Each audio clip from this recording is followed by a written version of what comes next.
think the Liberal government did what everybody knew they were going to do and what everybody knew they had to do. The announcements basically make it clear that the government sees that the natural resource sector in Canada is still open for business.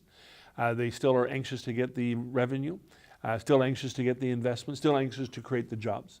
So what happened was the government of Canada sort of put itself on board with about 85% of the Canadian population that is comfortable seeing carefully constructed, environmentally sound, natural resource projects go ahead.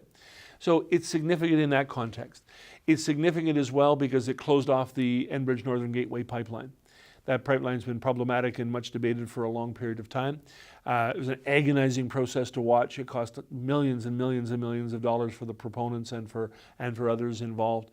And it sort of shut the door on that project, but shut the door for now. The government's announced a series of things, no to Gateway and a moratorium on West Coast, Northwest Coast shipping.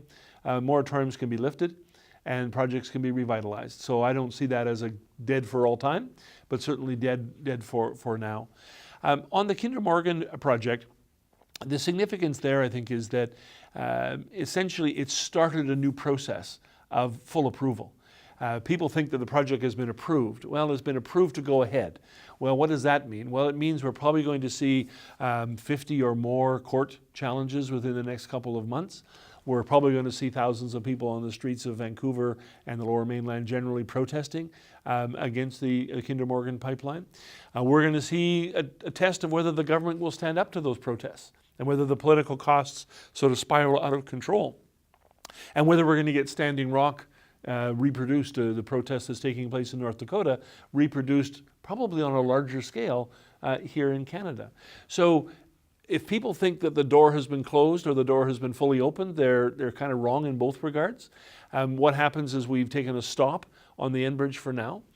We've taken a yes maybe on the Kinder Morgan pipeline. What's fascinating and a bit disturbing for somebody from the prairies is how the Line 3 project attracts almost no attention. You have a major project that's going to go from Alberta over into Manitoba to link up to the American pipeline grid. It's a very important project for the First Nations who live along that route and for people living in the area. There are environmentalists who have grave concerns about it. But basically that's almost an afterthought in this process. And it reminds us of something really critical. This issue is only a little bit about pipelines. This issue is overwhelmingly about coastal shipping. Northern Gateway, the moratorium on Northwest Coast shipping. The Kinder Morgan, the debate is about shipping in Burrard Inlet and out toward the ocean. These are ocean-based controversies. These are coastal controversies that have the potential to cause real problems and real rifts within Confederation.